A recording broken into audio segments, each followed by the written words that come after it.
The door burst open without warning, and there stood Emily's mother, her face twisted in shock as she caught her daughter locked in a passionate kiss with Sarah, the girl she'd always called her best friend. Emily's heart plummeted, the world narrowing to the thunderous silence that followed, broken only by her mother's gasp. In that instant, everything Emily had hidden for years unraveled, forcing her to confront a reality she wasn't ready for. Emily had always been the golden child in her conservative Chicago family. At 28, she was a successful marketing executive, living in a sleek apartment in the Loop, with a life that looked perfect from the outside. But inside, she was a storm of secrets. Sarah Jenkins, her colleague and secret lover for the past 2 years, was the one person who made her feel truly alive. They met at work, bonding over late-night projects and shared ambitions, until one rainy evening after a team dinner, their friendship crossed into something deeper. Emily remembered the moment vividly, the way Sarah's hand lingered on hers, the spark that ignited when their eyes met. From then on, they navigated their relationship in shadows, stealing moments in hidden corners of the city, always aware of the risks. The confrontation that night was inevitable, yet it hit like a freight train. Emily's mother, Patricia, had driven up from the suburbs unannounced, using her spare key to let herself in. "What in God's name is going on here?" Patricia's voice cracked like thunder. Sarah froze, her arms dropping from Emily's waist, while Emily stammered, "Mom, it's not what you think." But it was exactly what it looked like, and Patricia's eyes filled with a mix of betrayal and disgust. She stormed out, slamming the door, leaving Emily and Sarah in stunned silence. The next morning, Emily's phone buzzed relentlessly. Texts from her mother. "We need to talk. Now." Emily dragged herself to the family home in Oak Park, a picturesque suburb where manicured lawns hid rigid expectations. Patricia waited in the living room, her Bible open on the coffee table like a weapon. "How long has this been going on?" she demanded, her voice low but sharp. Emily sat across from her, hands trembling. 2 years, she admitted, the words tasting like ash. Patricia's face crumpled. "This isn't you, Emily. This is a phase, a mistake. Think about your father, your sister. What will they say?" Emily's father, Robert, was a retired pastor, his life built on sermons about family values and moral uprightness. Her younger sister, Laura, 25 and freshly engaged, embodied everything their parents prized. Straight, traditional, on track for a white picket fence life. Emily had always envied Laura's ease in fitting the mold, but now that envy turned to dread. If Laura found out, would she stand by her? Or would she side with the family doctrine that had been drilled into them since childhood? As the conversation escalated, Patricia laid out her ultimatum. "End this nonsense with Sarah or don't come back here. We're not that kind of family." Emily felt a rift opening inside her. A chasm between the daughter she pretended to be and the woman she truly was. Driving back to the city, tears blurring the highway lights, she called Sarah. "She wants me to choose," Emily whispered. Sarah's voice was steady but pained. "Then choose us, Em. We've hidden long enough." But Emily knew it wasn't that simple. The weight of her family's expectations pressed down, making every breath feel like a betrayal. That week, work became a battlefield. Sarah and Emily shared an office, their desks facing each other. But now every glance felt charged with unspoken tension. During a team meeting, their boss praised their synergy on a recent campaign, oblivious to the undercurrents. After, in the break room, Sarah cornered Emily. "We can't keep pretending nothing happened. Talk to me." Emily hesitated, her mind racing. "I need time, Sarah. My mom's words. They're echoing in my head." Sarah's eyes hardened. "Time? Or are you ashamed?" The accusation stung, planting seeds of doubt. Was Emily ashamed? Or just terrified of losing everything? Back home, Emily pored over old family photos, reminiscing about holidays where laughter filled the air. But those memories now felt tainted. She texted Laura, testing the waters. "Mom's upset about something. You hear anything?" Laura replied quickly. "Yeah, she mentioned you had a fight. What's up?" Emily's fingers hovered over the keyboard, but she couldn't type the truth. Instead, she lied. "Just work stress." The deception gnawed at her, a preview of the fractures to come. As days turned to weeks, the pressure mounted. Patricia called daily, quoting scriptures about sin and redemption. Robert joined in, his voice grave. "We're praying for you, Emily. Come home and let's fix this." Emily's resolve wavered. One night, alone in her apartment, she drafted a breakup message to Sarah, but deleted it, sobbing. The internal conflict was tearing her apart. Love versus loyalty, self versus family. She decided to meet Sarah at their favorite spot, a quiet bench in Grant Park, to lay it all out. Under the spring sun, Sarah listened as Emily poured out her fears. "I love you, but losing my family, it would destroy me." Sarah took her hand. "They might surprise you. Give them a chance to understand." But Emily shook her head. "You don't know them. It's black and white." Their conversation ended in tears with no resolution, only the promise to think it over. As Emily walked away, she felt the first cracks in their bond, wondering if love could survive such division. The fallout rippled outward like a stone in a pond. Emily's avoidance tactics crumbled when Laura showed up at her apartment uninvited, a bottle of wine in hand. "Spill it, sis. Mom's been a wreck, and you're ghosting everyone." Emily poured them glasses, stalling. The room felt smaller, the air thicker with unspoken truths. Finally, she confessed, "I'm in love with Sarah. We're together." Laura's eyes widened, the wine glass pausing mid-air. "Sarah? Your coworker? But you're not gay." The denial hit Emily like a slap. "I am, Laura. I've always known, but I hid it."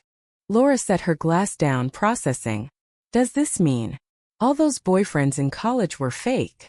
Emily nodded. "I tried to be what everyone wanted." Silence stretched between them, thick with judgment. Laura's face softened slightly. "I love you, Em, but this changes things. What about Mom and Dad? They'll never accept it." Emily's voice rose. "So I should just deny who I am? Pretend forever?" Laura sighed. "I'm not saying that. But think about the family. My wedding's in 6 months. Do you want drama overshadowing it?" The conversation turned heated. Laura admitted her own doubts. "I've always looked up to you. Now I don't know what to think." Emily felt betrayed. "You're supposed to be my sister, not their echo." Laura left in a huff, promising to keep the secret for now. But Emily knew it was a fragile truce. That night, she argued with Sarah over the phone. "Laura's freaking out. What if she tells them?" Sarah urged. "Come out on your terms. Own it." But Emily hesitated, the fear of rejection paralyzing her. At work, the tension boiled over. During a client pitch, Emily and Sarah's usual chemistry faltered. Emily snapped at Sarah's suggestion, drawing puzzled looks from colleagues. Later, in the elevator, Sarah confronted her. "You're pushing me away because of them." Emily's eyes flashed. "It's not that simple. My family's my foundation." Sarah stepped back. "And what am I? A fling." The words hung heavy, exposing the cracks. Emily stormed off, regretting it instantly, but pride kept her silent. Patricia escalated things by inviting Emily to a family dinner, insisting on normalcy. Emily went, hoping for reconciliation. The table was set with her favorite dishes, but the atmosphere was icy. Robert led grace, emphasizing God's plan for man and woman. Emily's stomach churned. Midway through, Patricia cornered her in the kitchen. "Have you ended it?" Emily lied. "Yes." The falsehood tasted bitter, but it bought time. Laura watched from afar, her expression unreadable. Did she suspect? Back in the city, Emily met Sarah at a coffee shop. "I told my mom it's over," she admitted. Sarah's face fell. "Is it?" Emily shook her head. "No, but I need you to understand. The pressure's crushing me." Sarah reached across the table. "Then let's face it together." They agreed to a plan. Emily would come out gradually, starting with friends. But doubt lingered. That evening, Emily journaled her thoughts, wrestling with morality. Was loving Sarah wrong?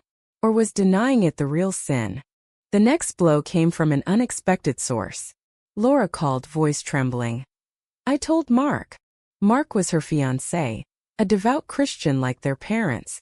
Emily's heart raced. "Why?" Laura defended. "He's going to be family. I needed advice. Emily exploded. You betrayed me. Laura countered. You're the one living a lie. Think about how this affects us all. The call ended in anger, sisters divided by secrets. Emily confided in a close friend, Mia, who was openly queer. Families can change, Mia said over brunch, but you have to stand firm. Inspired, Emily decided to confront her parents again. She drove to Oak Park, heart pounding. I can't end it, she told them. Sarah makes me happy. Robert's face reddened. This is against everything we believe. Patricia wept. You're choosing sin over us. Emily stood her ground. I'm choosing myself. She left amid shouts, the door slamming like a finality. Sarah waited at home, hopeful. But Emily arrived broken. They disowned me. Sarah held her. We'll build our own family. Yet Emily wondered if the cost was worth it. Sleepless nights followed, haunted by memories of family unity now shattered. As weeks passed, Emily threw herself into work, but performance slipped. Her boss noticed, pulling her aside. Everything okay? Emily brushed it off, but inside turmoil raged. Sarah suggested therapy, but Emily resisted, fearing it meant admitting weakness. Then Laura dropped a bomb. An intervention. Mom and Dad want to talk with a counselor from church. Emily refused. It's conversion therapy disguised. Laura pleaded. They just want to help. The refusal deepened the rift. Emily blocked Laura's number, a drastic step that left her isolated. In a moment of vulnerability, Emily kissed Sarah goodbye before a business trip, whispering, I love you. But on the plane, doubts resurfaced. Was this freedom or folly? The business trip to New York was meant to be an escape, but it amplified Emily's isolation. Surrounded by skyscrapers and crowds, she felt utterly alone. Calls from Sarah went unanswered at first, her mind too cluttered. Finally she picked up. I'm sorry, Emily said. It's just, everything's falling apart. Sarah's voice was gentle. Come home to me. But home felt fractured. Back in Chicago, Emily discovered Laura had unblocked her and left a voicemail. Mark thinks we should postpone the wedding if this drama continues. The message ignited fury. Emily called back. You're blaming me for your issues? Laura snapped. Your choices are tearing us apart. The argument escalated, dredging up old resentments. Emily's perfectionism, Laura's jealousy. You've always been the favorite, Laura accused. Now you're the black sheep. Emily hung up, tears streaming. Seeking solace, Emily turned to Sarah, but even there strains showed. Over dinner, Sarah proposed moving in together. Let's commit fully. Emily hesitated. With my family like this, it feels like rushing. Sarah's fork clattered. Rushing? We've been together 2 years. The evening ended in silence, each retreating to their thoughts. Patricia's next move was a letter, handwritten and formal. We love you, but we can't condone this lifestyle. Until you repent, you're not welcome. Emily read it repeatedly, the words searing. She showed it to Mia, who advised, cut ties if they're toxic. But Emily couldn't. They're my parents. Mia hugged her. Blood isn't everything. At work, a promotion opportunity arose. A senior role requiring relocation to Seattle. Emily applied secretly, seeing it as a fresh start. When Sarah found out, betrayal flashed in her eyes. You're running away? Emily defended. It's for us to escape the judgment here. Sarah shook her head. No, it's for you. You're not fighting for us. The accusation lingered, forcing Emily to question her motives. Laura appeared at Emily's office, unannounced. We need to talk. In a nearby cafe, Laura revealed. Mark broke off the engagement. He says our family's too dysfunctional. Emily's jaw dropped. Because of me? Laura nodded, eyes accusing. Your secret started it all. Guilt washed over Emily. I'm sorry. But Laura pressed. End it with Sarah. Fix this. Emily refused. I won't sacrifice my happiness for yours. Laura left in tears, the sisterly bond frayed beyond repair. The climax built at a family gathering Emily wasn't invited to, but she crashed it. Bursting into the backyard barbecue, she faced her relatives. I'm gay and I'm with Sarah. Accept it or not. Whispers erupted. Robert approached. This isn't the place. Emily stood firm. It has to be now. Patricia pulled her aside. You're embarrassing us. The rejection stung, but Emily felt a spark of empowerment. Driving home, she called Sarah. I did it. Came out to everyone. Sarah's pride shone through. I'm here. But the victory was bittersweet. Cousins unfriended her on social media. Aunts sent judgmental texts. The social fallout was swift, isolating Emily further. Therapy became inevitable. In sessions, Emily unpacked years of repression. I feel guilty for hurting them, she admitted. The therapist probed. But are they hurting you? Insights dawned. Her family's love was conditional, tied to conformity. Sarah supported her, but tensions simmered. One night, after a fight about Emily's lingering family contact, Sarah said, choose them or me. Emily recoiled.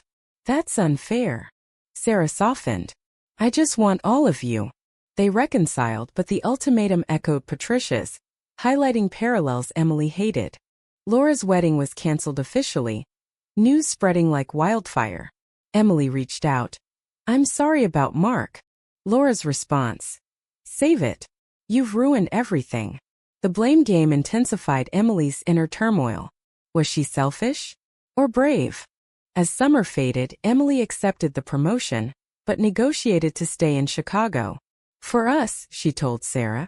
They moved in together, a step forward amid chaos. Yet, nightmares plagued Emily, visions of family rejection. A surprise came when Robert called. Can we meet? Just us. At a neutral diner, he listened as Emily shared her story. I didn't choose this, she said. Robert nodded slowly. Maybe God's testing us all. No full acceptance but a crack in the wall. Emily left hopeful but cautious. Sharing with Sarah, they celebrated small wins. But Laura's silence loomed, a reminder of losses. Hope flickered briefly, but reality crashed down. Laura's resentment boiled over in a public confrontation at a mutual friend's party. Spotting Emily and Sarah hand in hand, Laura approached, voice raised. How dare you show up here acting like nothing's wrong? Guests stared. Emily whispered, not now. But Laura persisted. You've destroyed my life. Sarah stepped in. Back off. The scene escalated until the host intervened. Emily fled, humiliated. The incident went viral in their social circle, with sides forming. Some supported Emily's authenticity. Others decried the family wrecker. Online comments stung. Selfish choice over blood. Emily deactivated accounts, retreating inward. Patricia called, siding with Laura. See what you've caused? Emily defended. Laura's lashing out because of her own pain. But Patricia hung up. Robert's tentative outreach stalled. He stopped responding. Sarah became Emily's anchor, but the strain showed. I can't keep being your shield, Sarah said after another tearful night. Emily nodded. I know. I'm trying. They attended couples counseling, unpacking how family drama infiltrated their relationship. I feel like I'm competing with ghosts, Sarah confessed. Emily vowed change. You're my priority. Yet temptation arose. An old college friend, now a therapist specializing in family reconciliation, suggested mediating. Emily agreed, inviting her parents. The session was tense. Patricia cried. We raised you better. Robert added. This goes against our faith. Emily countered. Love isn't sin. The mediator pushed for compromise, but stalemate ensued. As they left, Patricia whispered, think about your soul. Laura refused to join, deepening the divide. Emily learned through a cousin that Laura was dating someone new. A conservative type, doubling down on tradition. She's trying to prove she's the good daughter, the cousin said. Emily felt pity mixed with anger. At work, Emily's focus sharpened, channeling pain into productivity. She landed a major client, earning praise. Sarah celebrated with a romantic dinner. Proud of you, she said. In that moment, Emily felt whole.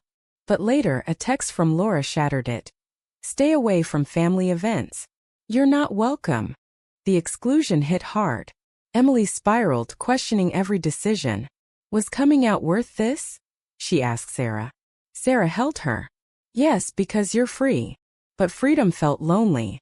A turning point came when Emily volunteered at a local LGBTQ center. Meeting others with similar stories, she found community. You're not alone, a mentor said. Inspired, Emily organized a support group, channeling her pain into purpose. Sarah joined, their bond strengthening.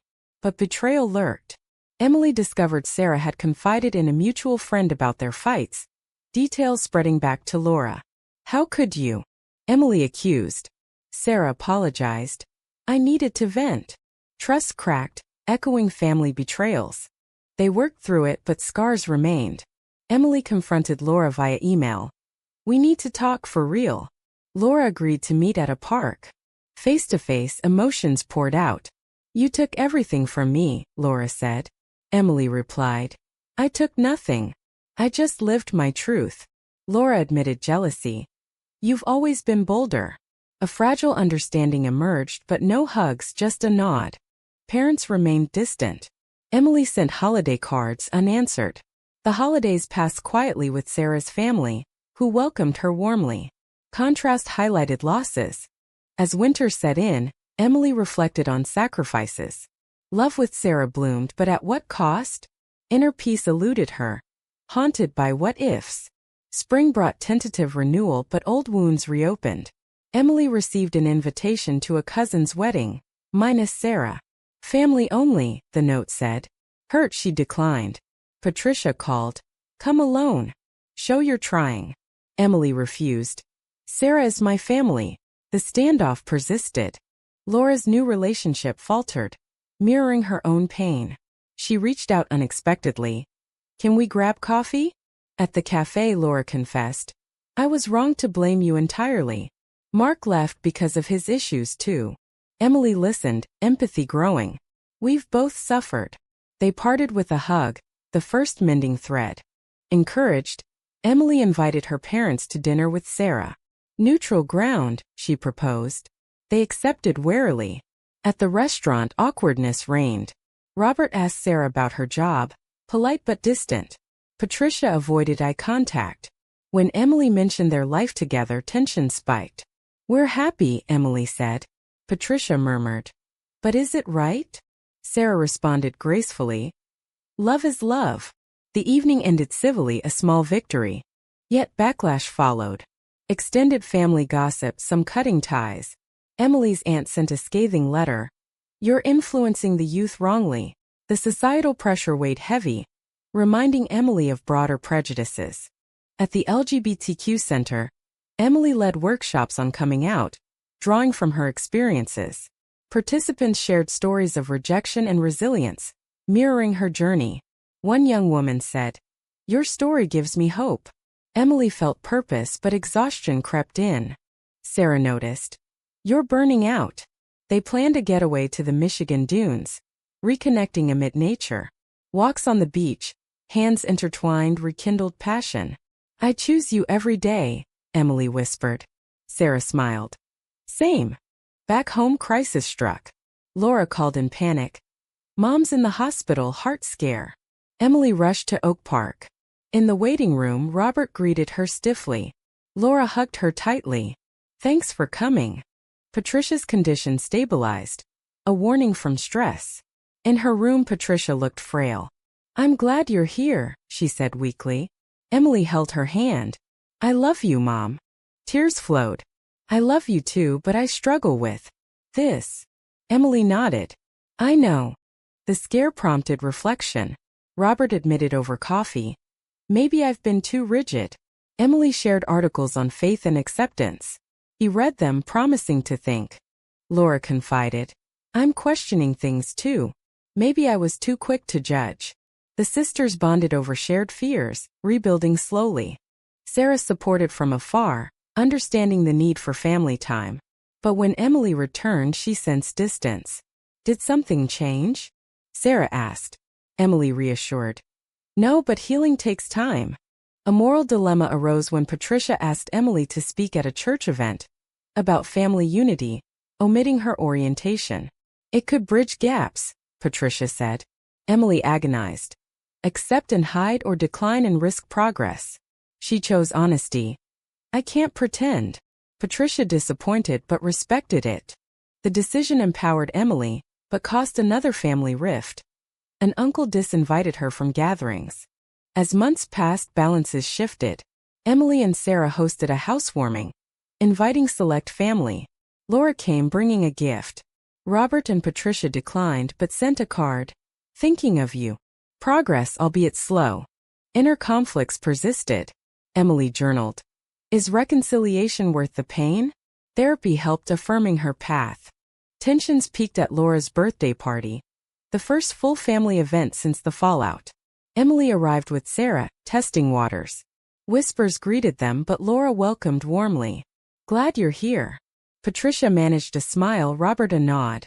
Conversation skirted sensitive topics but midway, an aunt confronted Emily. How can you live like this? It's immoral. Emily responded calmly. It's my life. Sarah squeezed her hand. The aunt persisted, drawing others in.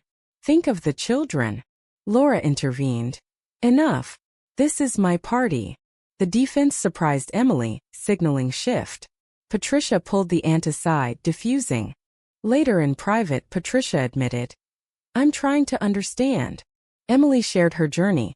The loneliness of hiding, joy of authenticity. I didn't choose to hurt you. Patricia teared up. Neither did we. A breakthrough, fragile but real.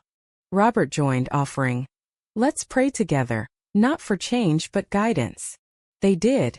A moment of unity amid differences. Yet not all mended.